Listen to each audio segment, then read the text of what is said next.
నమస్తే, welcome to our channel. నేను మీ పద్మావతి. ఈరోజు మనతో పాటు ప్రముఖ ఆధ్యాత్మికవేత్త మరియు జ్యోతిష్య బ్రహ్మ వాస్తు జ్యోతిష్య పండితులు బ్రహ్మశ్రీ ఉమామహేశ్వర సిద్ధాంతి గారు ఉన్నారు. మరి ఆయనతో మాట్లాడి ఏప్రిల్ నెల రాశి ఫలితాలు ఏ విధంగా ఉన్నాయనేది తెలుసుకునే ప్రయత్నం చేద్దాం. మరి మీరు కూడా చూసేయండి. నమస్కారం గురువుగారు. ఆయుష్మాన్ భవ. గురువుగారు, కన్యా రాశి వారికి ఏప్రిల్ నెలలో ఎటువంటి ఫలితాలు కనిపిస్తున్నాయి? దాంతో పాటుగా అసలు వీరు ఎటువంటి విషయాల్లో జాగ్రత్తలు తీసుకోవాలి? కన్య రాశి ఆధిపత్యాన్ని వహించింది బుధుడు. బుధుడు ఉన్న స్థానం మీనరాశిలో ఉన్నాడు. మీనరాశికి బుధుడికి మీనరాశి నీచ స్థానం. వ్యాపార రంగానికి సంబంధించిన విధానాలు. అందున శత్రుగ్రహమైన కేతువు కన్యరాశిలో ఉన్నాడు. శత్రుగ్రహమైన కేతువు కన్యరాశిలో ఉండి కన్యరాశిలో ఉన్న కేతువు మీద కుజుని దృష్టి కేంద్రీకరించబడింది. కుజవర్తు కేతువు అంటే కేతువు బలవంతుడైపోయాడు. కుజగ్రహ దృష్టి ఎప్పుడైతే పడిందో బుధుని యొక్క సంచారం ఎక్కడుంది? మీనరాశిలో ఉంది. ఆ బుధుని మీద ఈ యొక్క కేతు దృష్టి పడిపోయింది. అంటే కన్యరాశిలో ఉన్నవాళ్ళు అన్ని రంగాలలోని ప్రతి రంగంలోని కూడా అత్యధిక జాగరూకతతో మెలగాలి. అప్పు అనేది ఎవరికి ఇవ్వకూడదు. మీరు అప్పు అనేది చేయకూడదు. అప్పు తెచ్చే ముప్పు ఇంత అంతా కాదు.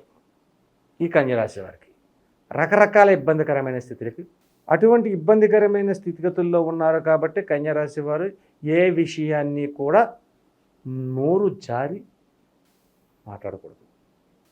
ఎప్పటికయ్యది ప్రస్తుతం అప్పటక మాటలాడు ఎన్యుల మనములు నొప్పింపక తానవ్వక తప్పించుకు తిరుగువాడు ధన్యుడు సుమతి. ఎప్పుడు ఏ మాట మాట్లాడాలో అదే మాట్లాడండి. అనవసరం మాట్లాడద్దు. ఎప్పటికీ ఏ మాట మాట్లాడాలి అది ఆలోచించండి. తొందరపాటు ఎందుకు? వాడు ఏదో చెప్తున్నాడు, మనం ఏదో చేస్తున్నాం, ఇది కాదు. ఆలోచించండి. చక్కగా మాట్లాడుకోండి. తొందరగా స్వభావం లేకుండా మాట్లాడుకోండి. అంటే మోసగారితనానికి గురి కాకుండా. అటువంటి విధంగా ఈ కన్యరాశి వారు ఉండాలి. వ్యాపార రంగంలో ఎవరిని నమ్మకండి. ఎవరిని నమ్మద్దు. మీ బావమరిది చెప్పాడో, లేకపోతే మా తమ్ముడు చెప్పాడేనో, ఇంకొక అన్నయ్య చెప్పాడేనో, సుబ్బారావు చెప్పాడేనో, ఇటువంటి మాట్లాడద్దు. మీ వ్యాపారం మీకు తెలుసు ఎలా చేసుకోవాలో. ఆ వ్యాపారానికి ఎదుగుంటే ఎక్కడ ఎదుగుంటే లాభం వస్తుందో, ఎక్కడ ఏది అమ్మితే లాభం వస్తుందో, ఎక్కడ ఏది వదిలేస్తే మంచి జరుగుద్దో ఆలోచించుకోండి.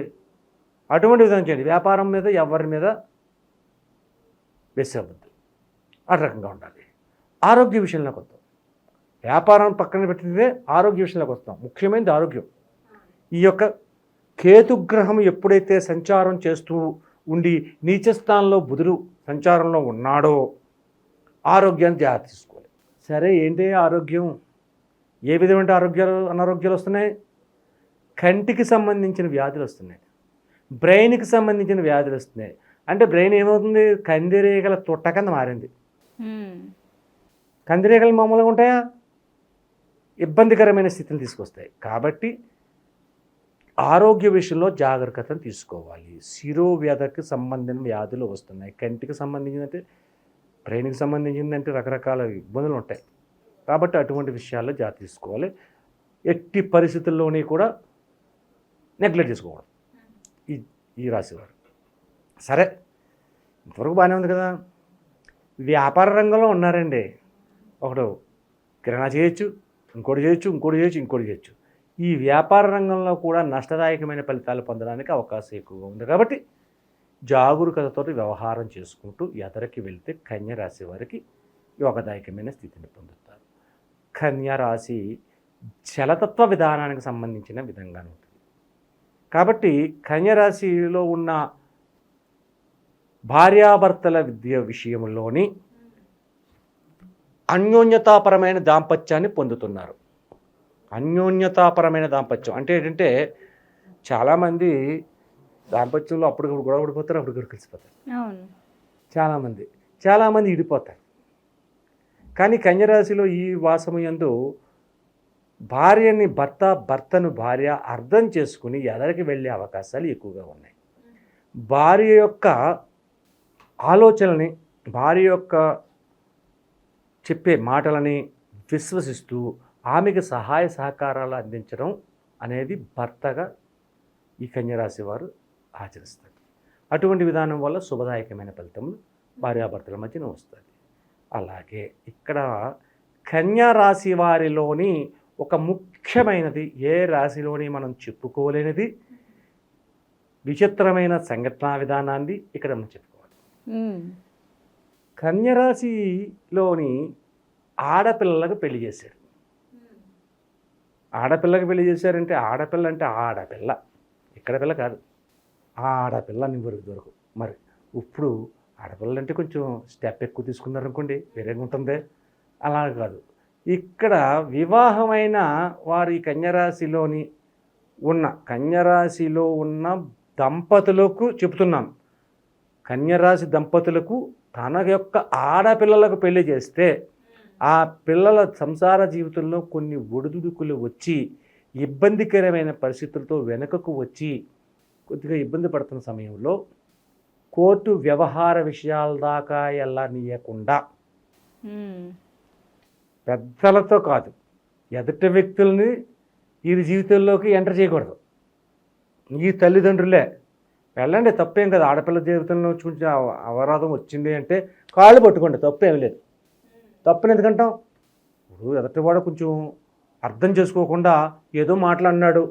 ఇక్కడ జీవితం, ఆడపిల్ల జీవితం, అమ్మాయి అండి సాఫ్ట్వేర్ ఇంజనీర్ అని ఏం పర్లేదు అలాగనే బతికేద్ది, ఆ మాటలు చెప్పకూడదు. సాఫ్ట్వేర్ ఇంజనీర్ అయినా సరే జీవితాన్ని నాశనం చేసుకోకూడదు, సంసారతత్వాన్ని పాడు చేయకూడదు. కాబట్టి అటువంటి ఇబ్బందికరమైన స్థితిగతులు మీ యొక్క ఆడపిల్లలకు కలుగుతున్నప్పుడు జాగరూకతను వ్యవహరించండి, మీ యొక్క తెలివితేటలు ఉపయోగించండి. మీ యొక్క మాటకారితనంతోటి ఎదట వాళ్ళని, అంటే బాబుగారు మీ అంత గొప్పవాళ్ళు లేడండి అన్నాం అనుకో, అవునండి బాబుగారు అన్నాడు, గొప్పవాడు లేడు అన్నాడు. దండానికి లొంగనోడు ఎవడలేడు. ఓ దండ వేసి దండం పెట్టామనుకో, ఎంత గొప్పడని లొంగిపోతాడు. కాబట్టి అటువంటి విజ్ఞతను చూపించి పిల్లల యొక్క జీవితాలని సద్వినియోగపరిచే విధంగా ఆలోచన చేయండి. అటువంటి విధానంగా వెళ్ళాలి. కాబట్టి ఈ కన్య రాశిలో కలిగిన వారికి ఇటువంటి పరిస్థితులు కలుగుతున్నాయి కాబట్టి ఉపయోగకరమైన ఉన్నాయన్నీ అంటారా, అన్నీ సక్రమంగానే ఉన్నాయి, అన్నీ బాగానే జరుగుతున్నాయి. వ్యవహార విధానాలు అంటే ఏంటంటే కొద్ది ఇబ్బంది, కేతుగ్రహము సంచారం, కుజుని యొక్క దృష్టి కలిగి ఉండడము, నీచ స్థానంలో బుధుడు కలిగి ఉండడము, బుధుడు విద్యావేత్త, వ్యాపారవేత్త, తెలివితేటలు, ఉన్నతమైన భావాలు, స్త్రీపురుల కలిగిక, ప్రేమ, పెళ్లి, సంతతి, ఇన్ని విధానాలు ఉన్నాయి కాబట్టి అవి అన్ని విధానాలు కొంచెం ఆటంకపరిచే పరిస్థితులు కలుగుతున్నాయి కాబట్టి మనం జాగరూకతని తీసుకోవాలి. అయితే గురువు గారు, కన్యా రాశి వారికి కొద్దిగా మిశ్రమ ఫలితాలు అయితే అక్కడక్కడ కనిపిస్తున్నాయి కాబట్టి మరి వీరు ఎటువంటి పరిహారాలు చేసుకోవాలంటారు? అసలు ఈ యొక్క భూతతత్వానికి సంబంధించినది అన్నదాన విధానాన్ని చెయ్యాలి. అంటే ఏ రోజు అన్నదానం చేస్తే మంచిది, ప్రతిరోజు చేయొచ్చు, దాని గురించి కాదు. దీనికి ఒక పరిణతి చెందిన వారం అనేది ఒకటి ఉంటుంది. బుధునికి సంబంధించిన వారము పరిణతి చెందింది కాబట్టి అన్నదానం ఒకటి చేస్తే సరిపోద్దా? అలాగనే కాదు. వెంకటేశ్వర స్వామి ఆలయంలో కానీ, లక్ష్మీ నారసింహస్వామి ఆలయంలో కానీ అష్టోత్తర పూజా విధానాన్ని చేపించండి. ఏ వారం చేపించాలి? బుధవారం నాడు చేపించాలి. బుధవారం నాడు పూజ చేపించే ముందు మంగళవారం నాడు రాత్రే పెసలని మొలకలుగా చేపించండి. ఒక కేజీ పావు, ఆ కేజీ పావు మొలకలు చేపించి పొద్దున్నే అంటే ఓ 4:30-5 గంటలకి లేచి స్నానం చేసి ఇంటిలోని వెంకటేశ్వర స్వామి ఫోటోని పెట్టి ఆ ఫోటో దగ్గర మీకు వచ్చినట్లుగా అష్టోత్తర పూజ చేసి ఈ యొక్క అరటి ఆకు వేసి, అరటి ఆకులో ఈ పెసలు, నానబెట్టిన పెసలు అందులో పోసి, అందులో 4 మెత్తగా ముగ్గిన అరటి పళ్ళు వేసి, ఒక తోటకూర, లేత తోటకూర కట్టబెట్టి, ఆ తోటకూర కట్టతో పాటు కొద్దిగా ఉడికించిన బంగాళాదుంపలు 4 బంగాళాదుంపలు పెట్టి ఉడికించి తొక్క తీసేయాలి. ఉడికించిన తర్వాత తొక్క తీసేయాలి. ఆ 4 బంగాళాదుంపలు పెట్టి ఇంతటి తెల్లటి బెల్లం మొక్క ఓటి పెట్టి ఆ వెంకటేశ్వర స్వామికి నివేదన చేసి నమస్కరించండి.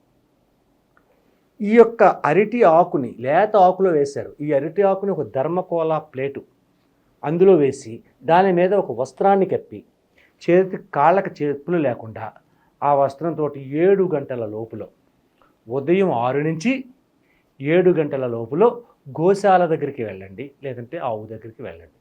ఆ ఆవు దగ్గరికి వెళ్ళి ఆవు చుట్టూ 3 ప్రదక్షిణలు చేసి, దేనితోటి ఈ ప్రసాదంతో సహా 3 ప్రదక్షిణలు చేసి ఆవుకి ప్లేట్ని అలా చూపించండి, వస్త్రాన్ని తీసి శుభ్రంగా అందులో ఉన్న అరటిపళ్ళు, బంగాళాదుంపలు, ఈ యొక్క మొలకలు చేసిన పెసరు ఇవన్నీ తినేస్తుంది, అరిటాకును కూడా తినేస్తాడు.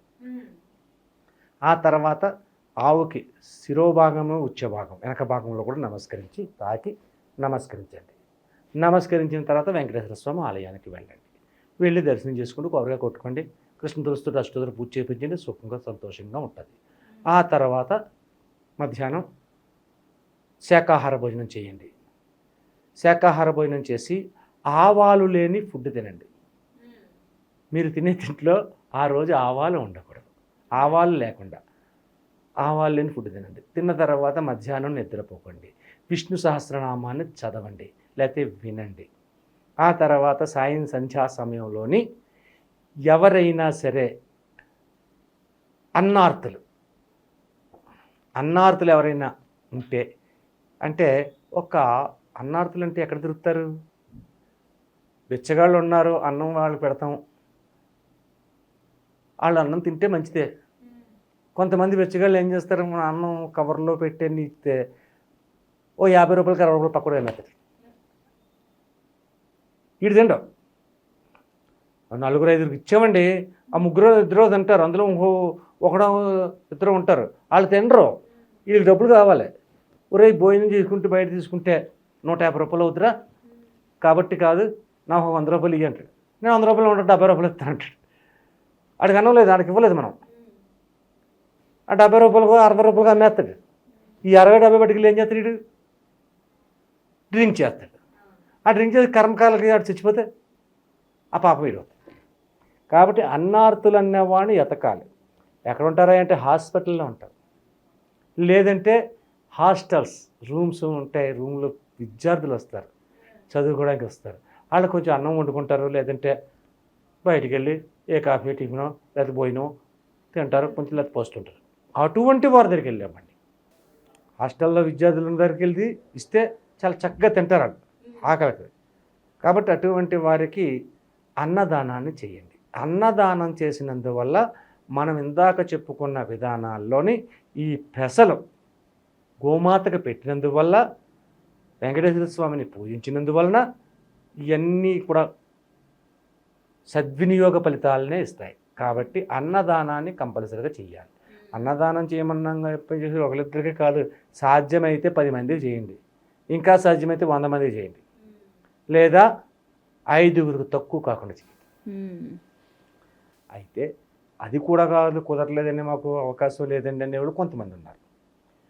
మీ సహోద్యోగులు మీ యొక్క ఆఫీస్లో జాబ్ చేస్తున్నారు, ఆ జాబ్ చేస్తున్నాడు సహోద్యోగులు ఉంటారు, అక్కడే ఉంటారు కదా, ప్రతి ఆఫీస్లోని చాలామంది ఉంటారు.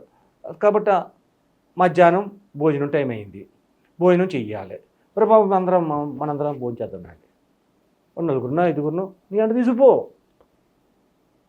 ఎంట తీసుకెళ్ళిపోయి 5 టికెట్లు తీసుకో, నీకు ఒక టికెట్ తీసుకో, టికెట్ తీసుకుని ఆకుని మాత్రం వేస్తారు. ప్రతి దగ్గరికి వెళ్ళిన తర్వాత ఒక ఆకు ప్లేటు ఇవ్వాలి కదా భోజనం చేయడానికి. ఆ ఆకుని నువ్వు తీసుకుని ఈ 5గురికి వెయ్యి, ఆకుని వేసాలు, అన్నం అంతా పెట్టకలేదు, ఆకుని వేసుకుని నువ్వు కూడా ఒక ఆకు తీసుకుని అక్కడ కూర్చుని వడ్డించమని చెప్పండి. ఆ సప్లైర్ వస్తాడు, శుభ్రంగా భోజనం వడ్డిస్తాడు, సుష్టిగా తింటారు, అయిపోయింది, కడుక్కున్నారు, బిల్లు ఏమో నువ్వు కట్టేసావు, అన్నదానం అయిపోయింది. అక్కడ ఆకుని వేయిస్తే అన్నదానం కంటే ఆకుదానం ముఖ్యం అంటారు, ఆకు లేకపోతే అన్నం తినలేడు.